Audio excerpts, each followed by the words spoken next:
सबसे पहले तो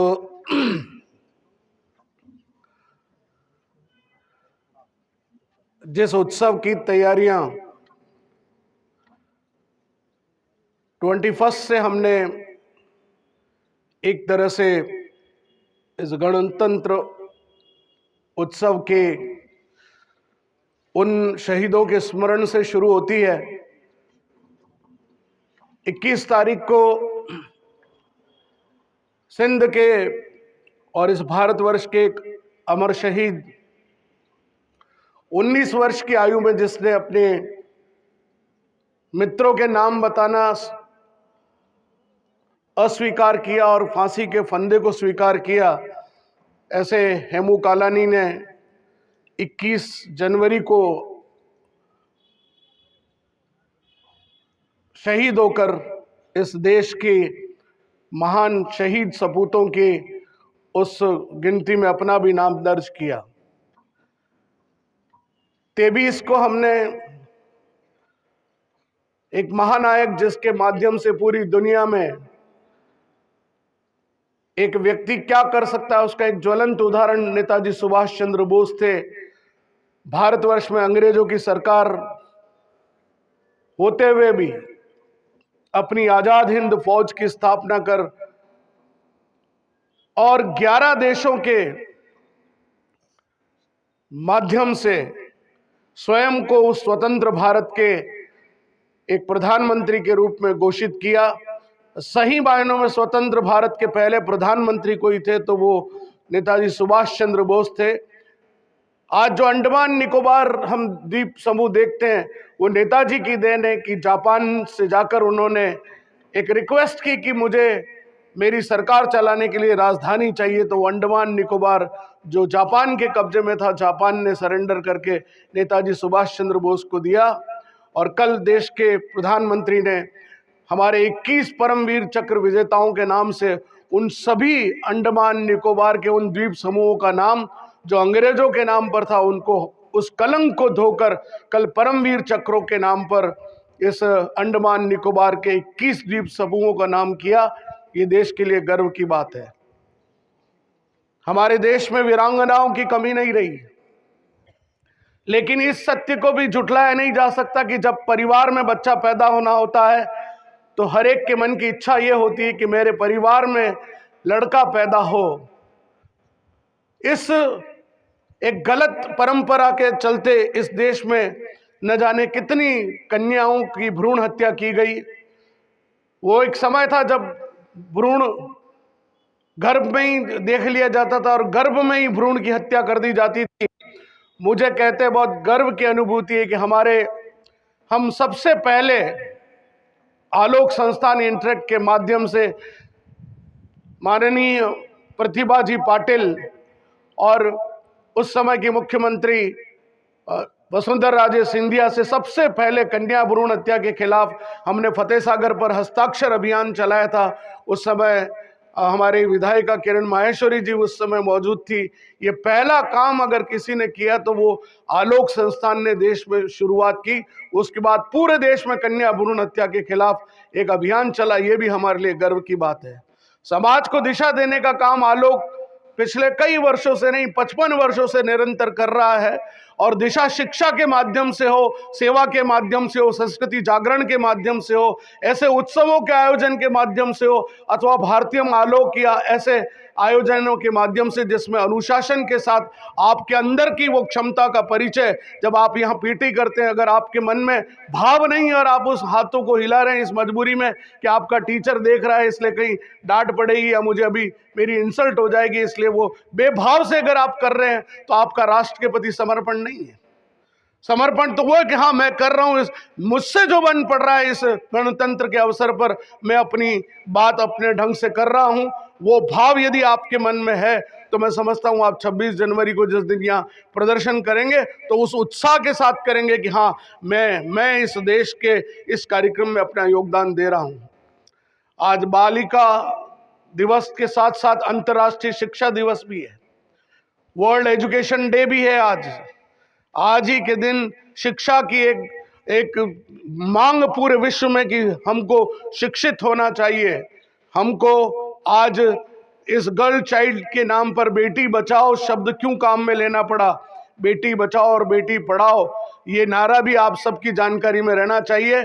हमारे ही उदयपुर की एक महिला थाने की जो डीवाईएसपी है, उन्होंने ये नारा दिया था और इस नारे को पूरे देश में भारत के प्रधानमंत्री ने इस नारे को स्वीकार किया। ये भी हमारे लिए गर्व की बात है। तो बेटी बचाने की जरूरत क्यों पड़ रही है? आज भी हरियाणा जैसे राज्यों में बेटी के जन्म पर शोक मनाने की जो परंपरा थी, उसको बंद करने के लिए खाप पंचायतों को बहुत संघर्ष करना पड़ रहा है। घर में बेटा और बेटी समान है, बल्कि मैं ये कहता हूं कि आप परिवारों में जहां देखेंगे कि ज्यादातर बेटियां अपने माँ बाप की सेवा करती है, बेटे तो फिर भी न जाने किस भाव से कैरियर बनाकर अपनी पत्नी को लेकर विदेश चले जाते हैं। और मैं बार बार उस बात को दोहराता हूं कि वो विदेश में जाकर अपना कैरियर भले ही बना लेते हो, लेकिन सेवा करने के लिए पीछे फिर बेटियां रह जाती है। इसलिए आज हमारी इस बालिका दिवस के अवसर पर, नवरात्रि में तो हम माँ दुर्गा की पूजा करते हैं, नव दुर्गा की पूजा करते हैं, वो तो हमारा आध्यात्मिक पक्ष है, लेकिन सामाजिक पक्ष आज के दिन हम वो सम्मान, वो आदर देना चाहते हैं इन बच्चियों को। ये जो बेटियां हैं, यही हर एक दुनिया का कोई भी व्यक्ति इस संसार में आया तो वो किसी न किसी माँ की कोख से जन्म लिया है। इसलिए संसार में हमारे यहाँ तो कहा है, यत्र नार्यस्तु पूजयन्ते तत्र रमन्ते देवता। जहां पर नारी की पूजा होती है वहीं देवता का वास होता है। हमारे तो तीनों देवियां, विद्या की अधिष्ठात्री देवी माँ सरस्वती है, जिसके बसंत पंचमी पर हम पूजन करेंगे। माँ धन की अधिष्ठात्री देवी माँ लक्ष्मी है, जिसकी पूजा हम दिवाली के दिन करते हैं। और शक्ति की अधिष्ठात्री देवी माँ दुर्गा है, जिसकी पूजा हम नवरात्रि में करते हैं। यानी तीनों ही शक्तियां, विद्या, धन और शक्ति, तीनों ही जो है वो नारी के अधीन है, देवियों के अधीन है।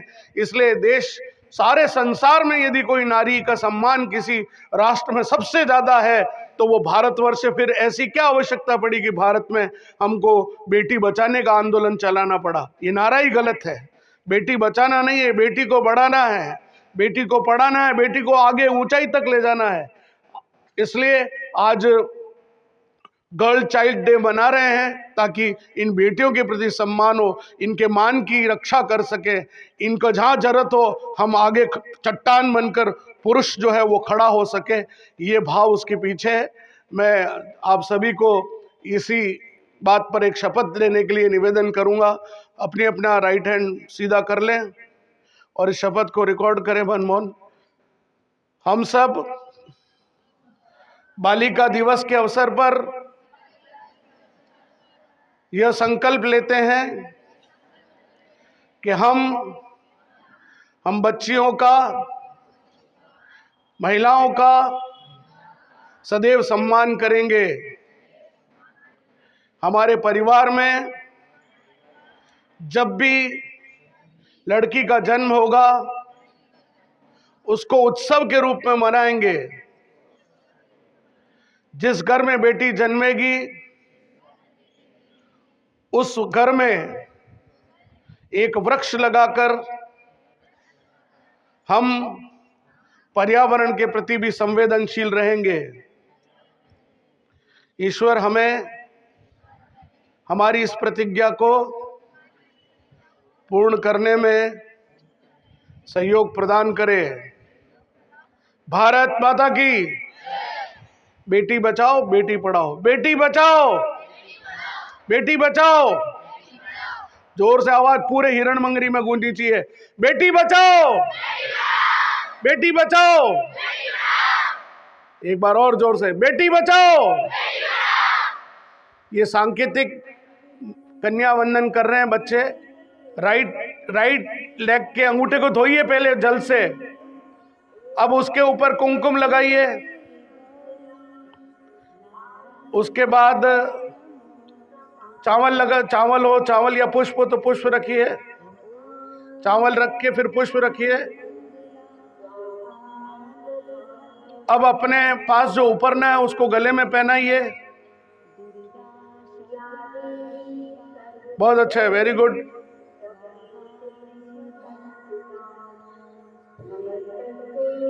सभी पहनाओ, इसके एक बच्ची के नहीं है, पहनाओ बेटा, ऊपर ना पहनाइए। अब श्रीफल हाथ में दीजिए, श्रीफल दे दीजिए। अब थाली हाथ में लीजिए, ग्लास नीचे रख दीजिए, ग्लास नीचे रख दीजिए।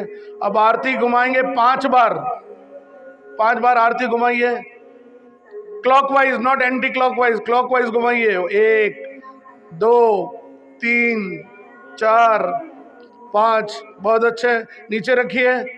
अब हाथ में जल लीजिए, ऐसे ऐसे हाथ में जल लीजिए और इसके दीपक के चारों तरफ घुमाइए,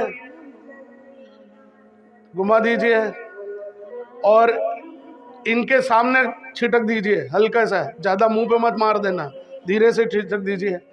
अब हाथ जोड़ के बैठिए और प्रार्थना करिए कि हमने इन कन्याओं का जो पूजन किया है, मां स्वरूप, शक्ति स्वरूप, सरस्वती स्वरूप, लक्ष्मी स्वरूप मां हमें आशीर्वाद प्रदान करे और हम सब समस्त आलोक परिवार के जितने भी परिवारजन हैं उनके घर में विद्या, धन और शक्ति, पराक्रम सब सभी को आशीर्वाद स्वरूप मां प्रदान करे। अब आप इनके चरण छुइए, धोग लगिए। बहुत अच्छा। बेटी बचाओ, बेटी बचाओ, एक बार और जोर से, बेटी बचाओ।